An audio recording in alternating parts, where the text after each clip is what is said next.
Hi, I'm Jack. Welcome to the No Limits Business Lounge.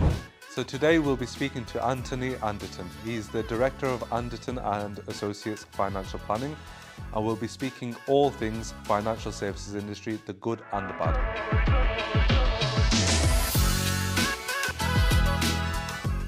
All right, Antony, thanks a lot for coming on. First thing I have to tell you, the rules. I've got rules on this podcast, and the first and only rule is you have to be honest. Right. Everything I ask you and everything you ask me, we answer it with complete transparency.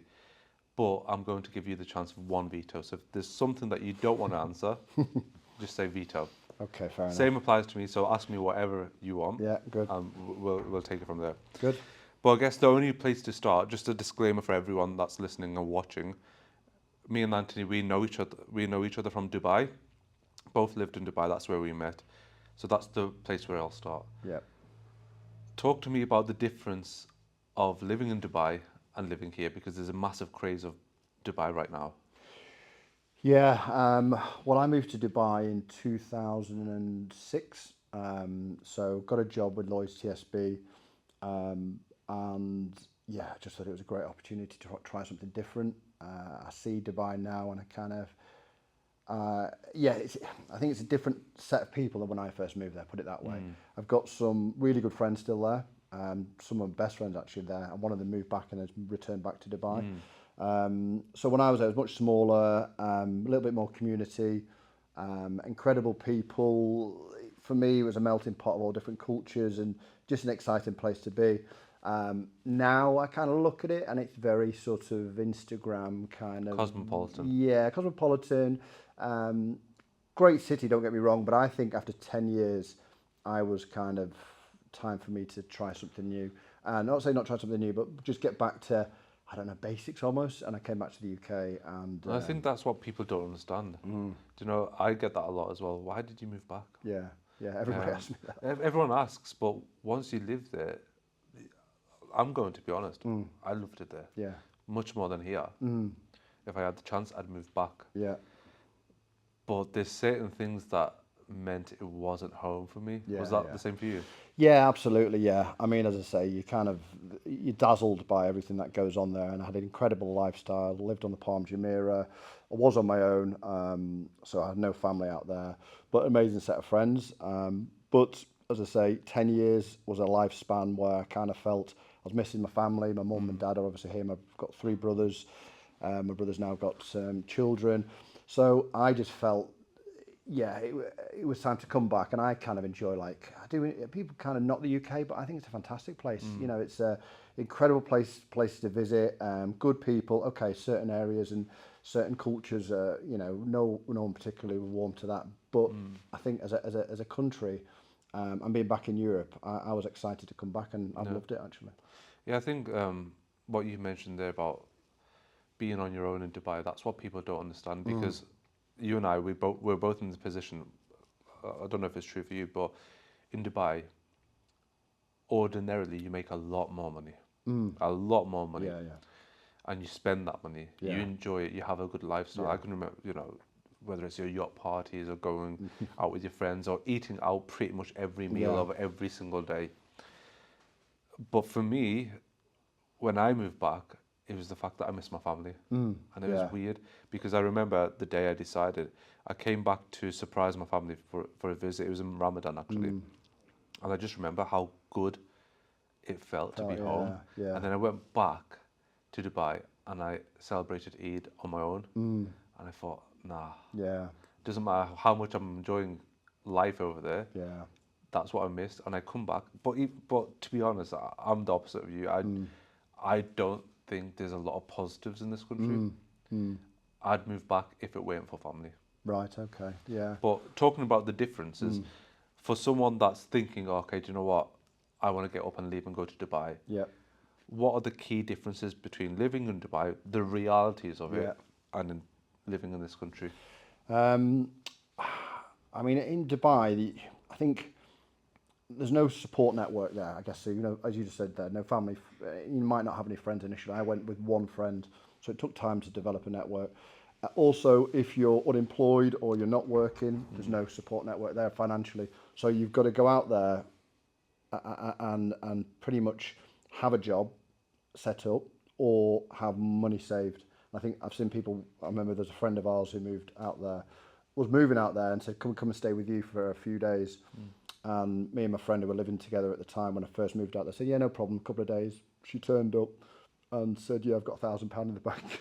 I thought, oh my God, you're going to struggle and with no job. I said, you're going to be home in about a week the way you spend money out in Dubai. So, so the difference is, I think you've got to work extremely hard out there. It isn't paved with gold. I think you've got to be good at what you do. The difference is, I mean, it's a really comfortable lifestyle. I've got friends out there with nice houses. They've got the maids, you know, the drivers and all this kind of world. And I miss that easy access side of things. But I think people do think it's easy. You just get on a plane and you turn up. And I think it's the hard work and the graft that you've got to put in that I think is the real key difference. That's where I have the problem, because I see a lot of young people go over there. They see that lifestyle thinking they can have that lifestyle. Yeah. But in reality, what they've got is an Instagram lifestyle. Yeah. That's it. And you can have that lifestyle here. Yeah. But you just got to, for any lifestyle, you've got to work hard. That's the key. Yeah. Hard work. We both had that lifestyle. I remember when I was at Credence. Yeah. I still remember the weekends. I'd be going in on weekends and working till 4, 5, 6 o'clock in the morning. Yeah. Because at the end of the day, the harder I worked, the more money I earned. Yeah. That's it. Absolutely. It's as simple as that. Yeah. Now, relating it to financial services, that's the industry that we both work in. How was your time working in the industry in Dubai? Because you got there a bit earlier than me, so you got, I would say, a bit more of the golden era. Yeah. I moved there just before, 2006. I went on holiday for a week to see my friend who'd moved out there. And I'm from Southport, and there's quite a lot of people in Southport out there now. And initially it was my friend Tom and me, and then quite a lot of people followed afterwards. So I went on holiday. I thought it was, again, going back to your piece about being maybe a little bit proactive, as we were talking about earlier. Went out on holiday there. I was working for HSBC in the UK. Actually, I just moved to Santander, so I worked for a couple of banks. Went on holiday, came back and thought, wow, that place is incredible. But when I was there, I then went knocking on the doors of HSBC and Lloyds TSB asking for interviews or an opportunity to work. Lloyds got in touch. They said, we're going to give you an interview. I had a chat with someone there.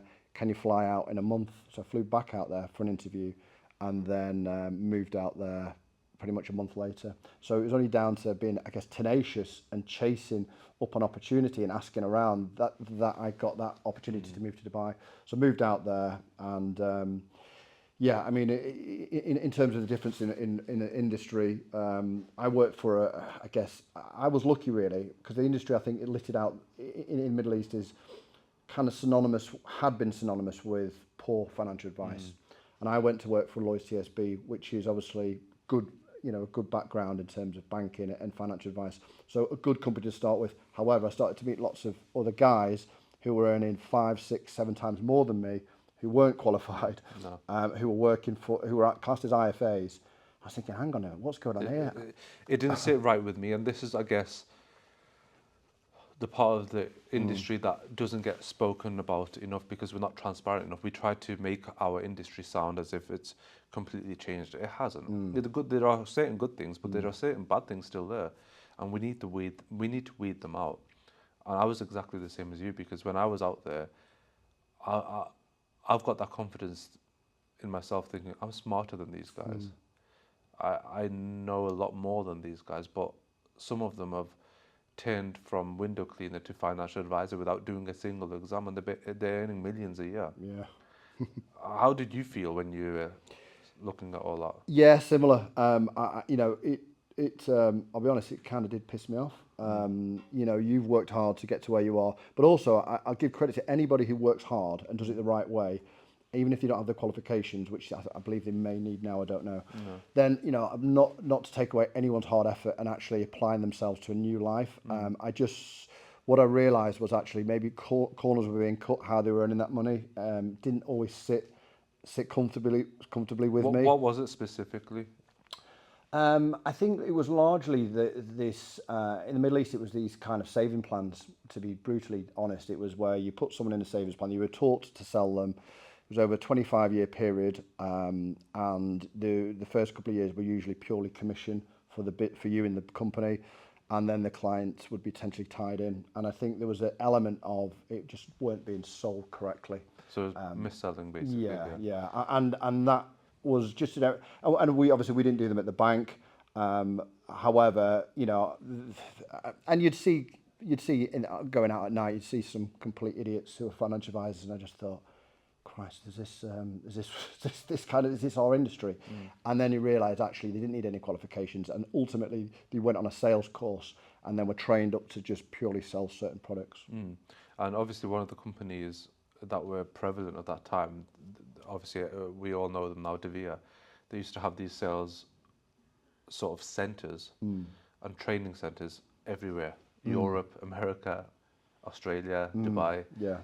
And I knew a lot of young people going in through that sort of funnel, doing whatever was necessary, coming out and then failing within a year. Yeah.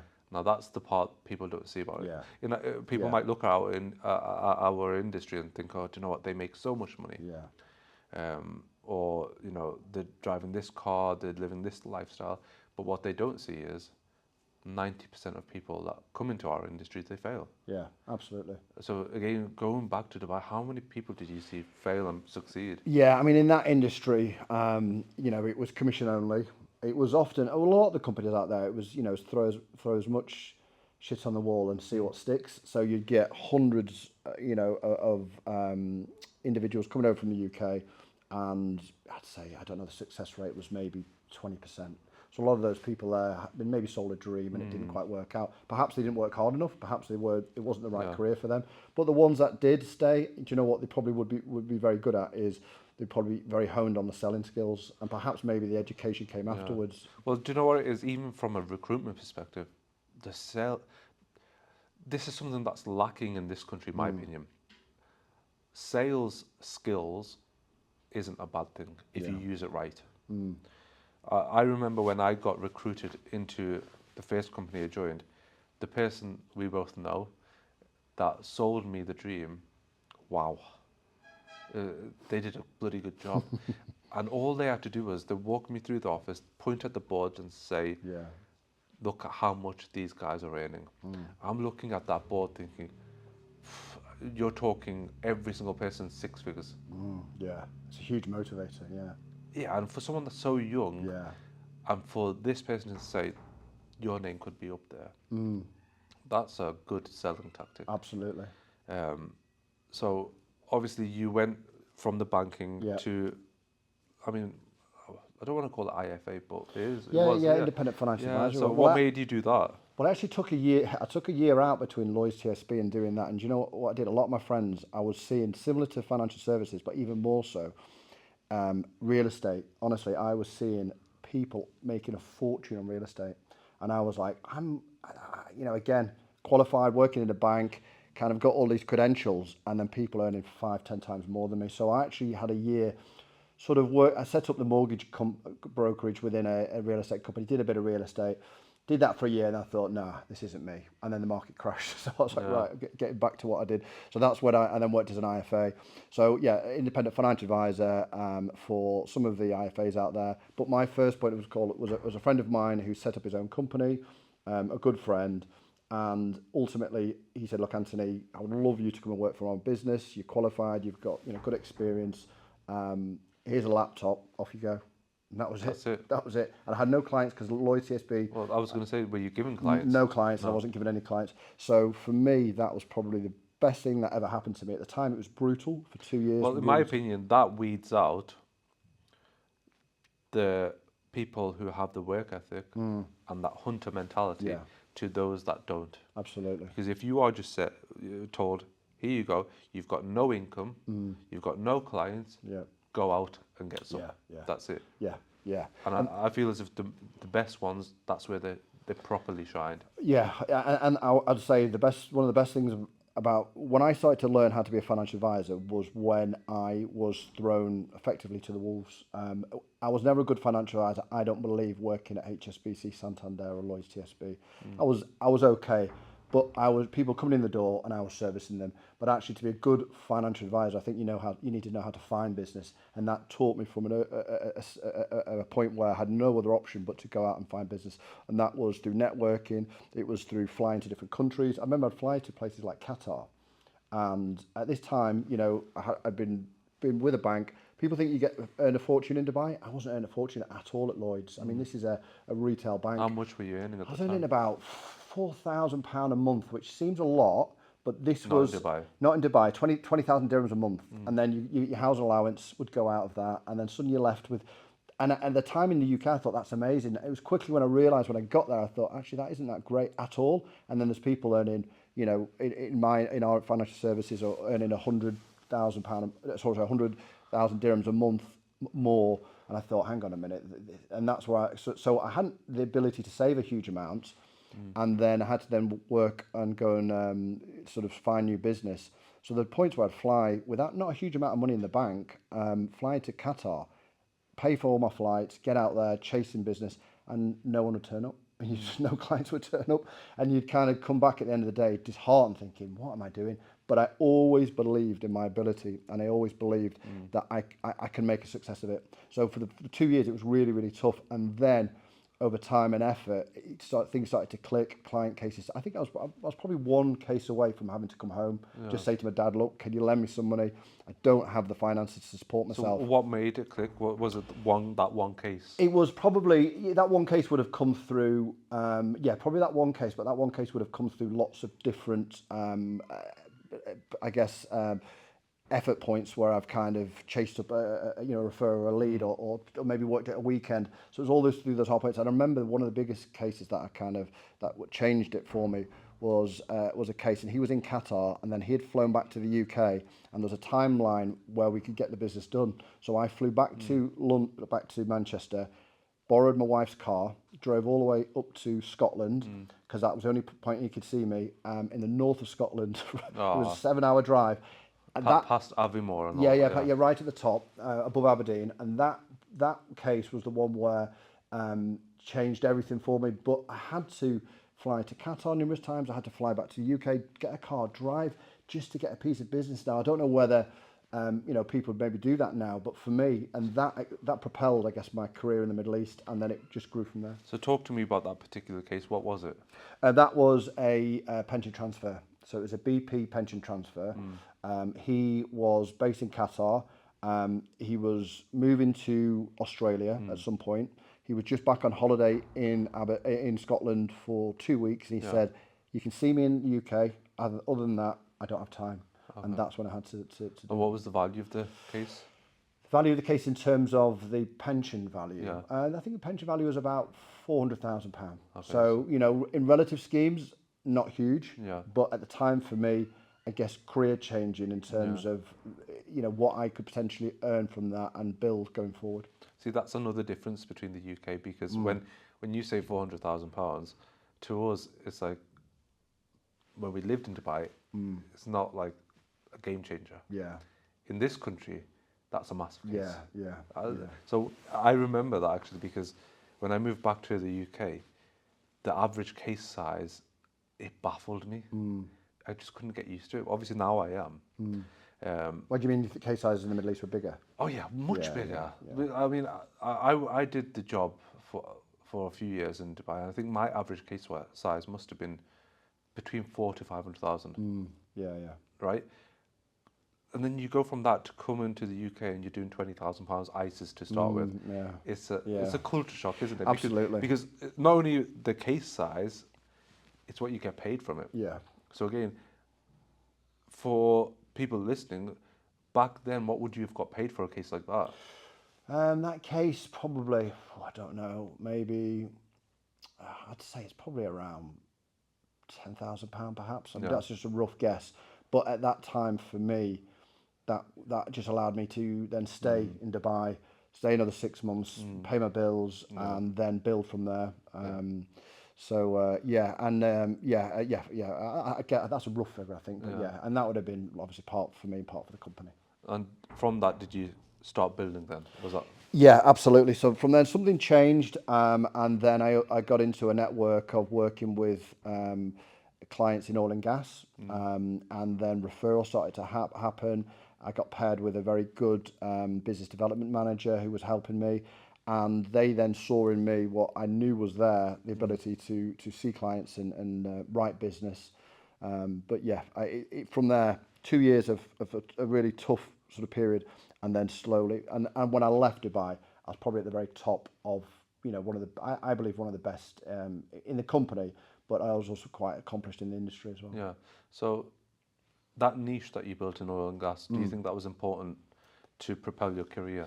100%, yeah, that was a game changer for me. So Because yeah, I remember when I worked as a BDM, oil and gas was literally the gold dust. yeah, That's what everyone was after. Yeah.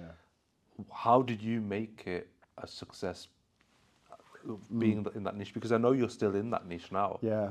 So what made it a success for you? I mean, I think how I got there was pure luck. I think it was down to having a very focused and just a very good business development manager who I think initially set me a meeting up with somebody in oil and gas.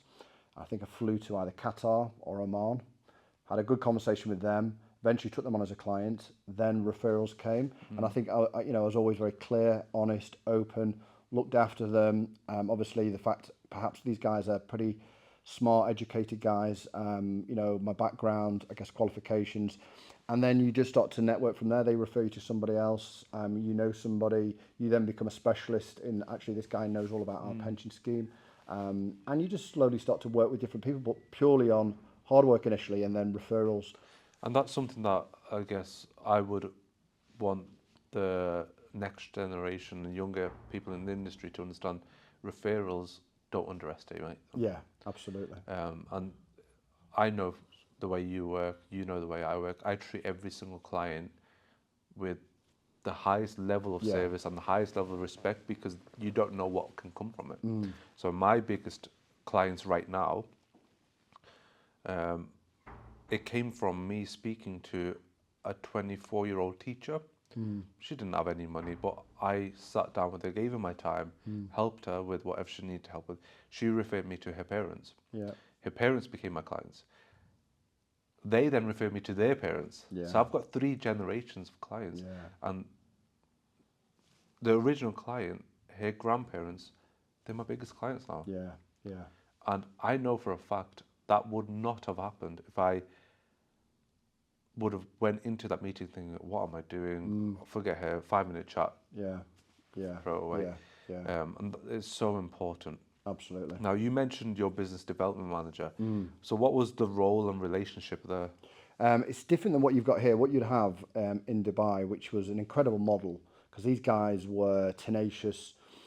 They would be on the phones, old school, cold calling businesses, individuals. They get data, and they would then call up individuals who lived in the Middle East and then book an appointment with me. I would then qualify them and then go and sit with them. It's a direct way to see as many clients as possible. Is it done here? I mean, I know you can't cold call here, which is quite I think rightly. that's one thing that is really hindering the progress of business development in this country, GDPR. You can't cold call. You can't even message on LinkedIn. No, I know, it's crazy. It's ridiculous. You can't reach out to help people. Yeah, so I think there has to be a bit of leeway. I agree, maybe cold calling nowadays is not the model, but reaching out, that's a bit different. Yeah. But cold calling, it worked. It was effective, obviously. It's really effective. Yeah. Yeah, really effective. Really effective throughout the Middle East. Remember, there's so many new people arriving, and it's Dubai, Middle East is a transient place. Often those people don't know anyone, and actually, a cold call, if it's from the right company, could have led to them having fantastic financial advice. Unfortunately, from the wrong company, it could have been not the best financial advice. Yeah. So the company you were at when you were at the peak of your powers, was it still a case of the business development manager booking the meetings, or were you doing your own things? What was the key? What would you say was the key to your success? I think at that point it was working with a good business development manager. I think my confidence had also grown. My network was growing. The owner of the business was actually really fantastic in terms of helping support me. Understanding how the real world works. I think when you work in retail banking, it's not the real world. It's people who come in, whereas that you're at the cutting edge of getting maximising opportunities with new prospects. For example.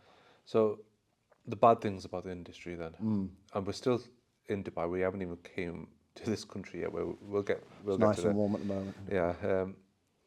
What were the bad things about the industry? Because I know I've got a list myself. Yeah, I mean the things that my bugbears with it, I guess, were that it's not the be all and end all of having qualifications, but I think what having qualifications does is set a standard, and it shows commitment by an individual to hit that standard. Now, if they don't have any qualifications there, then I just think, and anybody can do it.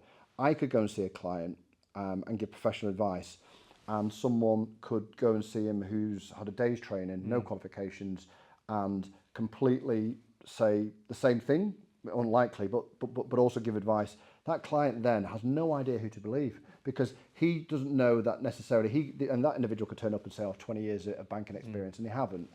So it causes distrust in the industry. These people, some of them were selling things that they probably shouldn't have been selling. They then don't trust a real financial advisor. It's tarnishing the industry for people who 100% have the qualifications and have done the right things. Because I remember I used to play football with a guy. He was one of the top guys in Devere. Obviously, you know a few people there. He was earning 2 million a year. Was he really? Wow. He was earning 2 million a year without a qualification. And when you speak to him and ask him about technical details, wouldn't have a clue, because his job wasn't to do the work. His job was to sell. That's it. Yeah. Which is incredible at, to be fair. Which, it is, but there has to be a line drawn. So, I mean, in the various companies that you were at, did you see these type of people? And if so, how much were they earning? The companies I were with actually was never with any of the big companies. So they were smaller, and actually they had good managers and quite good teams. So I was never exposed to that world of the bigger companies. But you'd be in the pub and you'd see people earning certain amounts, and you'd think, well, there was one guy for one company, I think his name was the Judge, because every client got 25 year savings plan, 25 years.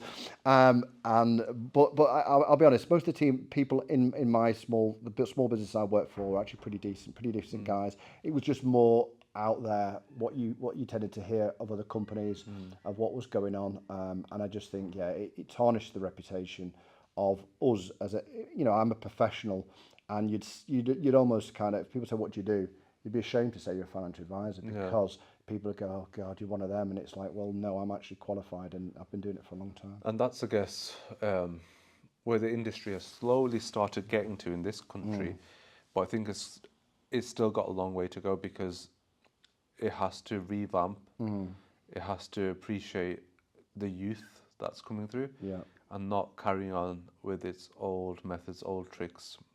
And I think it's a deep-rooted problem, because, again, Dubai, UK, America, Singapore, wherever, financial advisors, once they start building success, from what I've seen, they all tended to do the same thing. They bought similar cars, bought similar watches, went to similar destinations. Moved to similar areas. Yeah. It was as if, okay, that philosophy, once you make it, you have to go down that route. Yeah. And again, I may be wrong, but I think for myself, I broke away from it as at the right time, because if I would have stayed, I reckon, another year in Dubai, I would have joined them. I would have joined them. Do you feel the same? I mean, I think that there's a certain path in Dubai that this is where you start and this is where you'll end up, and where you end up is, like you said there, in the nice house with a nice car, 2.4 children, whatever that might be, the dream that's sold, and that's their aspiration to get to that. Yeah, to it's that the same level. in this country as Yeah, well, though, yeah. because I've been to a few events, whether it's Chester races, with a few very successful financial advisors, financial planners, whatever you want to call them, and it's just an ego contest. Yeah. Honestly, it's an ego contest. Whereas I don't know. I think we need to normalize it a bit Yeah. more, because if we want younger people to join our industry, Yeah. not only should they see the successes, but they should see just normal people, Yeah. right? So you've obviously been working in this country for a while. How many years have you had your own company? 4 years now. Yeah. So what made you take that leap to set up on your own rather than join another company? I think, well, I know it was because having worked for banks, small IFAs, my whole life, I felt now with my experience was time to take control of my destiny. So set up my own business was a natural progression. So coming back to the UK and then setting up my business kind of made sense. And I spent sort of 12 months looking at the different options that were available to me. I took my time. I had clients that were returning back to the UK. I had to make a decision, offshore, onshore. And I made the decision that I was remaining in the UK. I'm going to work in the offshore world. So put together 20 years of experience. I thought if I don't set up my business now, I never will. And there were opportunities to go and work for banks again, or to go and work for other financial advisory companies, but I thought no, it's time to set like what you did. So let's say you're talking to someone that doesn't know the industry or any of the routes at all, someone that's qualified recently, thinking about entering the industry.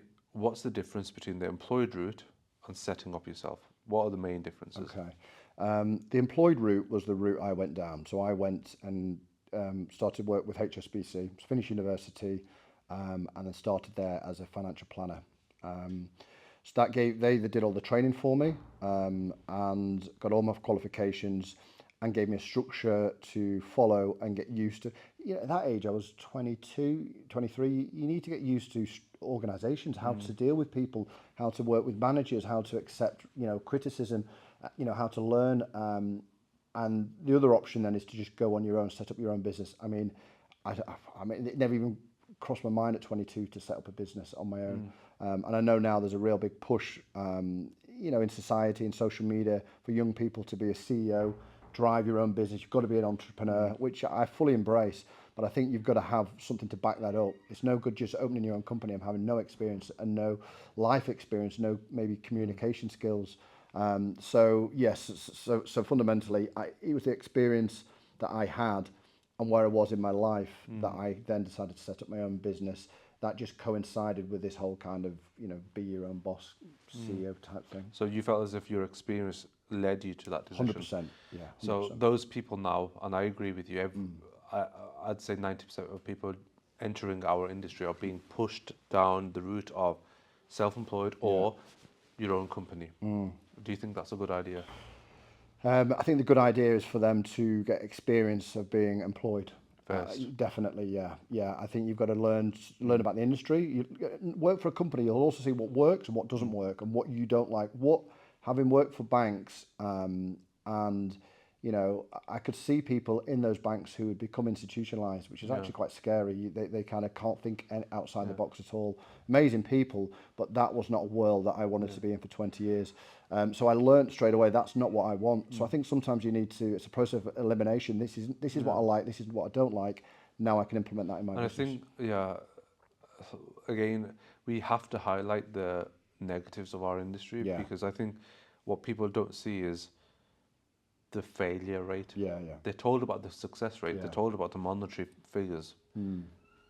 My opinion, people that enter the industry and go straight down the route of self-employed or owning their own company, I would say 90% fail. 90%. And the number one reason, my opinion, they don't know how to generate leads. They don't know how to go out and get clients. They've never been taught. 100%. The employed route, it gives them a bit of backing. Now, this is where, again, this is my opinion, I would say to people, if you're young and you haven't got experience, go employed. Start employed. Yeah. Learn the trade, learn the basics well. Then move into your own company. Fine. If you are experienced, my opinion again, why are you not self-employed? Why are you not taking the chance to have your own company? And the only reason you wouldn't do that is because, one, you don't have the confidence in yourself, and two, you're actually not good enough. Might be controversial, but Yeah. and that's where I think when we're talking about the industry, we've got our professional bodies who have these panels. I call them self-gratification panels because they're just doing it for themselves, right? But they have these panels that are supposedly meant to help the newer people in our industry, the youthful exuberance come through, students. But how, in my opinion, how can you have people on the panel that are, number one, employed, number two, haven't demonstrated a track record of success, and number three, don't know how to generate business? It just baffles me. So that's why I've got a big issue with the industry, because I think it's so old-fashioned. These type of professional bodies, they're just a group of mates who like to get together, go out for a meal, have a drink, and it's all paid for. Yeah. So what are your feelings towards the industry? Are they as strong as mine? Probably not as strong as yours, but completely 100% agree with what you're saying there. I mean, I don't have a huge experience. I mean, I've got the governing body who I got my exams through, that's the London Institute of Banking and Finance. Haven't really delved into to that world in terms of, you know, how the committees are set up, for example. But what I do see and agree with what you said there is, I think young people in this country, they're not being taught how to find business and how to you know, create business for themselves. I think that causes a huge failure rate. And going back to Dubai, I think without Dubai, I would never be the financial, and I also could never have set up my own business without that experience, because it's taught me, and probably yourself, how to be tenacious. And also, you know, life skills. I think, you know, I think setting up a business, you know, I'm in my 40s now. I know I don't look it, but, and setting up your own business, I think that was having 20 years of different life experiences put me in that position to feel comfortable doing that. And I think it's not just a skill for this industry, it's a skill for every industry, business development. If you can master how to go out and get clients. Yeah. Communicate. I mean, I had communication, psychology, everything exists for a reason. I had a meeting of the week with a few weeks ago with a family friend, and he wants to potentially look at being a financial advisor and just finished sort of college, and didn't know a huge amount about the industry. And I just said, look, the best bit of advice, and I've read this in a lot of books and podcasts, and I'm kind of into all that, is to go and learn how to sell. And that's not so much selling. Can be anything. It can be working in a shop. It can be just communicating with people. You know, a product or a service. Just get experience in that world. That'll improve your communication.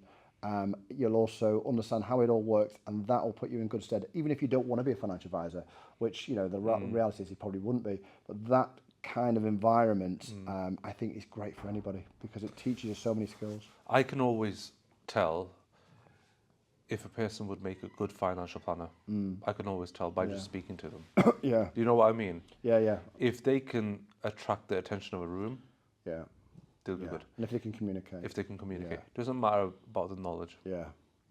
That's the truth. Yeah. Because I've met some people that are so knowledgeable, but they are absolute garbage when it comes to doing the job.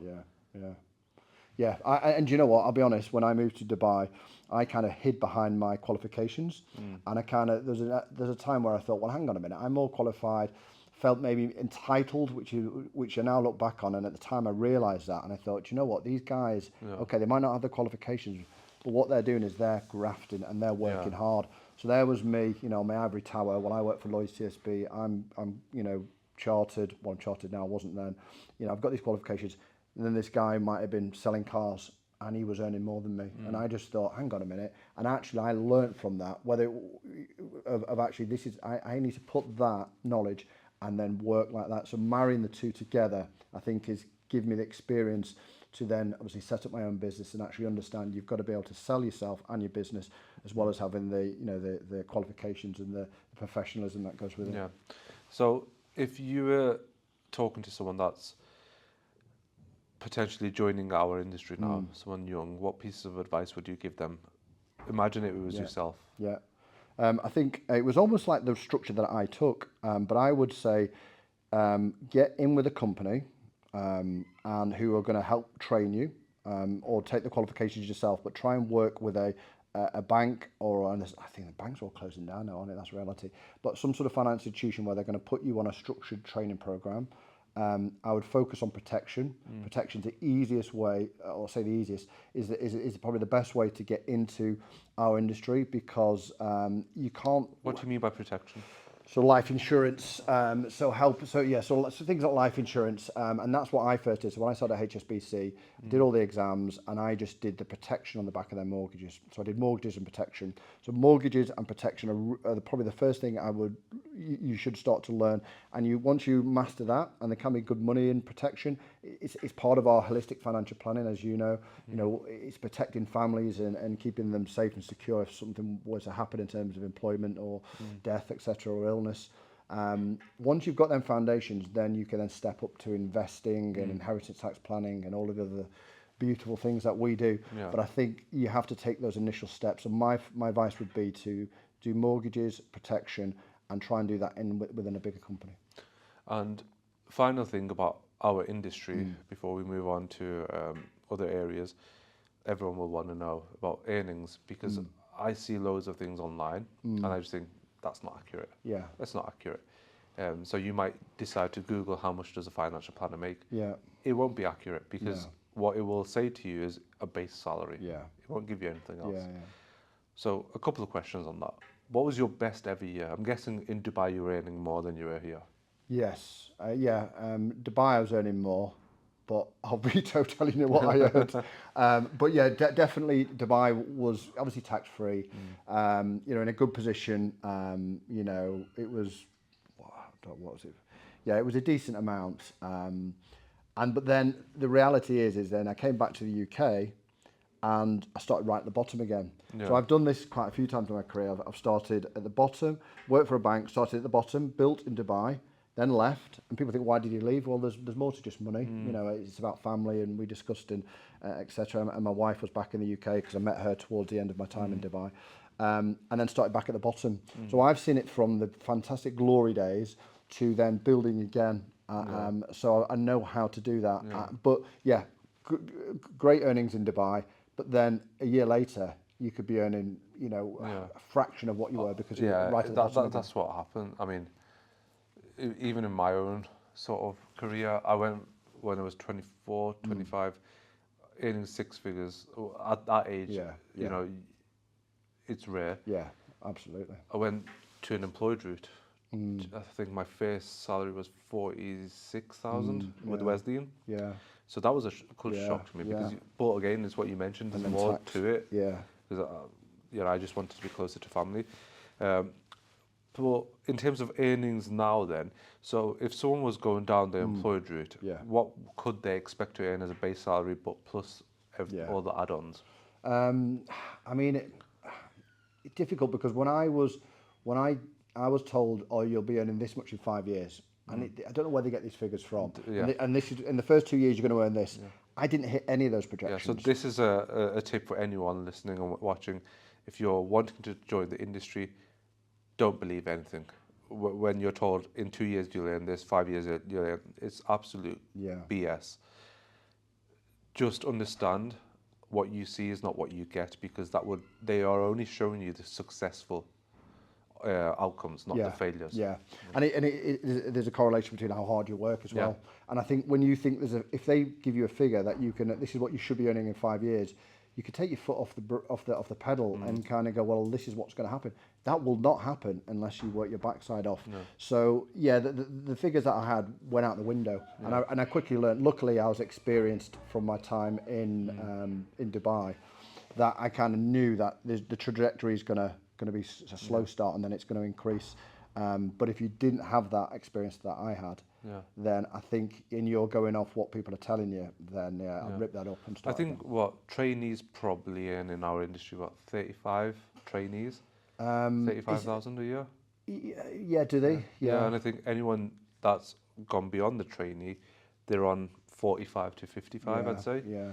But again, their base salaries, once you add all of the, they don't call them commissions anymore because commission seems to be a tarnished word, which bothers Can't me. say commission. It's bonus, Yeah. right?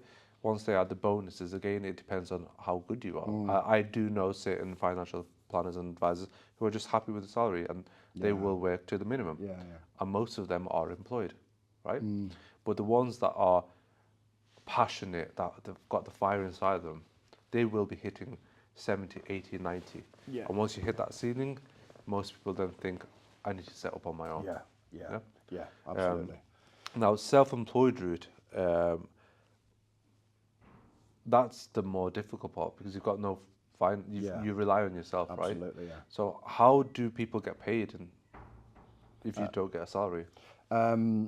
Yeah, I mean it's a key thing. I mean, being self-employed means that no one's going to pay you anything. You've got to create value within your business to pay yourself. I think initially, if you're going to go self-employed, I think you've got to have some savings. You absolutely need a fallback. How much do you think? I mean, I'd say probably realistically, because then so you can last it out, I'd say £25,000. Really, probably around £50,000, just so that.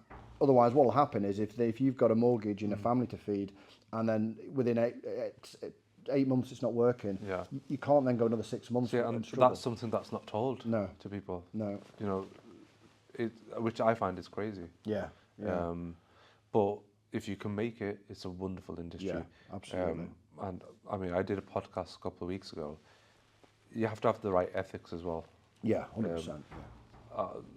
I tend to stay away from anyone that, even if they're successful, they just don't have the right ethics because they're still tarnishing the industry. And I think the sooner they leave, the better. Yeah. The biggest issue in our industry is in the next 5 to 10 years, most people that are advising are leaving. Yeah. Huge gap. So Which is good at creating space for us. Well, that's what I mean. I shouldn't be so bothered about it because it means that we will clean up. Yeah. Because not enough people are there. Yeah. But I am bothered about it because I'm passionate about the industry. There's not enough young people coming into the industry. Just isn't. No, there's not. So what I would say to people is when you are looking at a career in the future, don't forget about financial planning. It's always going to be there. Always going to be there. You will be remunerated really well. You'll have a good lifestyle. You manage your own diary like we do. But it's also a professional service. The way you pay for a lawyer to do a job, it's a professional service. Absolutely. And for people that don't understand the value of advice, I always use this as an example. If you're going through a divorce, would you pay for a divorce solicitor? Well, obviously you would. Yeah. You don't need to. You can do it yourself. Yeah. People don't realise that. Yeah. But would you ever risk it? No. Because you want the professional person to do it, and you would pay thousands. When it comes to finances, people are very, very scared. Yeah.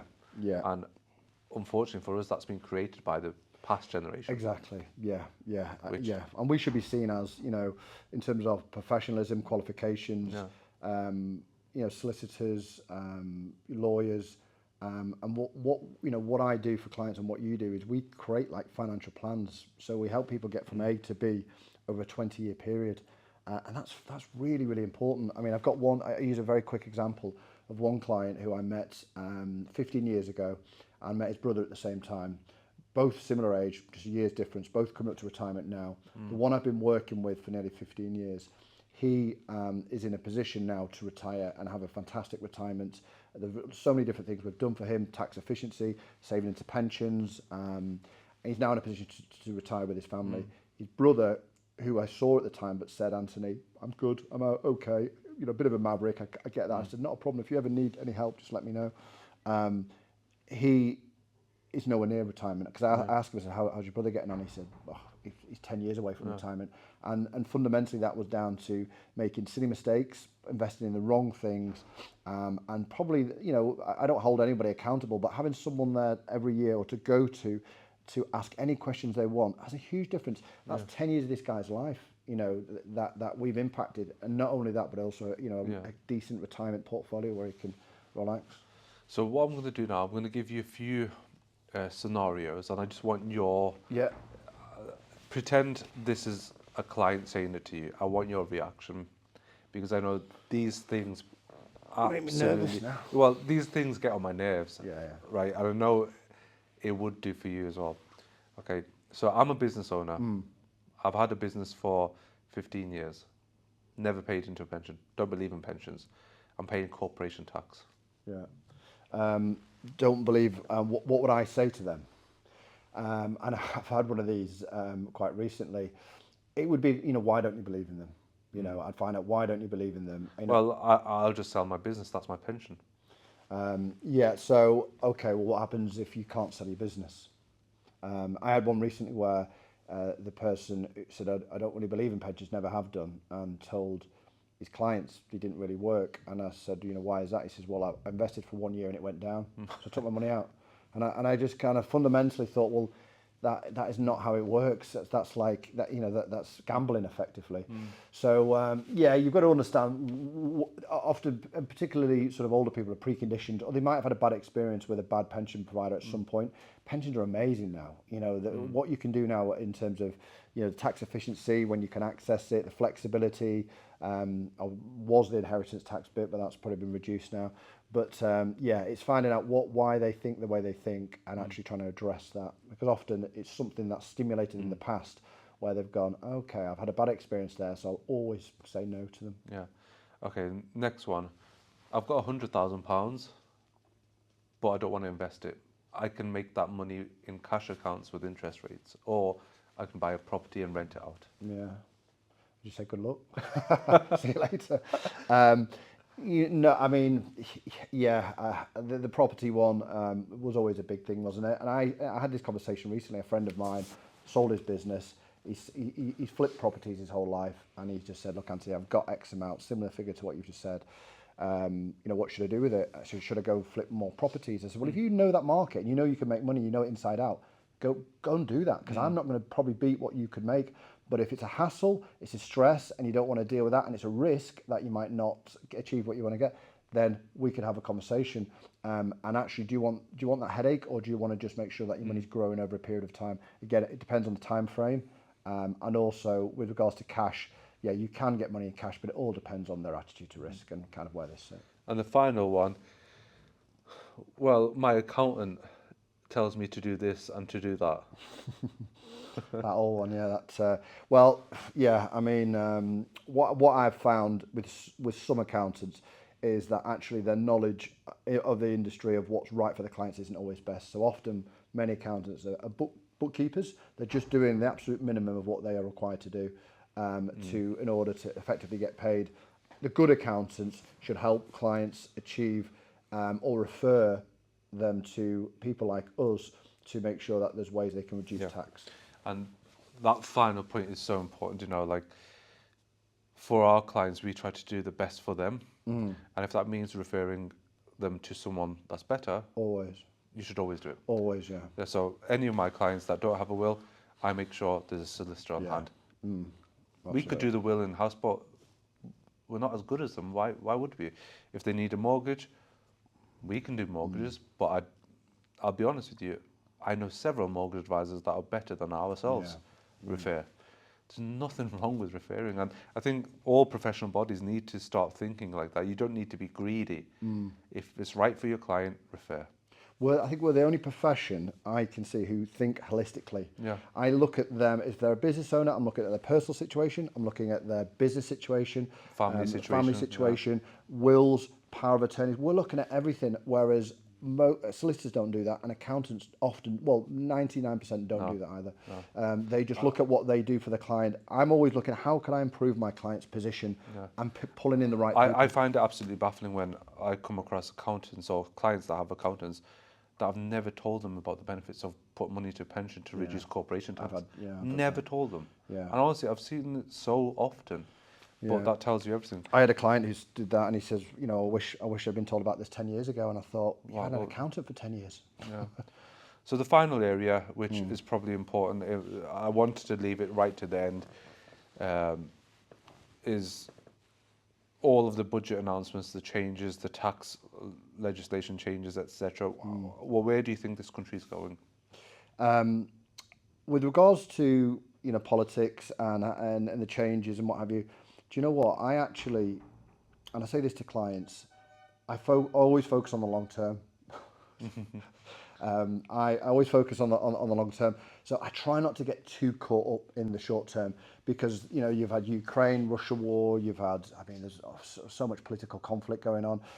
Trump, so many different political situations going on, markets being volatile, that I don't. This is my impact with clients. I don't get too into it. I'll address any issues, any concerns that they have, but I always think we're in this for the long haul, because all that can often create is concern, and the worst thing people do is panic, and that's where they make mistakes. And my job, it's almost like a behavioural coach, is to say, look, don't panic. And I think a big part of what we do is actually saying to people, it's going to be okay. Relax. It's relax. Yeah, don't do anything. People think sometimes by moving things around and changing things, you're doing the right thing. Just leave it. Yeah, there's two things to that actually. I had a couple of clients message me 2 weeks ago. So the markets, as we know, and other people may not know, have been extremely volatile. They dipped quite a lot. I think it was 7% drop across the average investment. Yeah, the S&P dropped even more. Yeah. So I had a couple of clients who were paying £500 each a month into a pension. They said, Jack, given what's going on in the circumstances, I'm going to stop my contributions because I feel it's too unsafe. What they don't understand is that is short-term reaction. Zoom out. So I called this person and said, look, if you wanted advice, which you pay me for, don't. Because right now, it's an opportunity to buy more shares. They should be embracing volatility. Yeah, so if you're paying monthly, if you were happy investing when the markets were at its peak, you should be even happier you're investing now, because you're investing at a lower point. Relax, zoom out, don't do anything. They listened to my advice and obviously they stopped that. But I think what you said is so important. With tax, I'm of the opinion, don't speculate. Yeah. Unless it's set in stone, don't make changes. Absolutely, yeah. We devise a plan, a strategy, and it's sticking to that. And along the way, there's going to be all sorts of stuff going on in the world, and we'll address it and we'll talk about it. But fundamentally, we know where you want to be. We know how much income, because we've done a cash flow forecast, how much you're going to need. We don't need to deviate off that plan. So it's just about reassuring clients that actually, we're on track. Markets are going to go up and down. Changes are going to be made within, for example, inheritance tax potentially being taken, pensions being attacked within inheritance tax, things like that. There's nothing we can do. No. And I mean, that's probably a whole other podcast about how can we actually plan effectively for clients when governments can just like that change complete landscape. That's what I mean. For clients, you need to understand. You can't DIY everything because legislation changes are so often, right? Why risk it? It just makes no sense to me. And the final one is for business owners. Obviously, a lot of changes for business owners. What do you think is the landscape for business owners in this country? Do you think it's good, bad, or? I mean, I guess for entrepreneurs in the UK, it's been made more difficult. Made more difficult, yeah. With tax and a variety of other issues, but I always think entrepreneurs will always make money, and perhaps we're pushing some of our business owners high net worth out of the UK, which would be a shame. So they need to perhaps address that. But yeah, I don't think it's getting any easier for business owners in the UK, put it that way. Yeah, so I think to end it, we need more entrepreneurs in this country. Yeah. The government do need to do more to sort of facilitate that, but at the end of the day, if you are going to make a success of it, you'll be successful regardless. And that only comes with, I guess, experience, life experiences, Yeah. business development, key skills, which are not being taught across students at universities, etc., which we need to address as well. But yeah, any questions for me before we call it a day?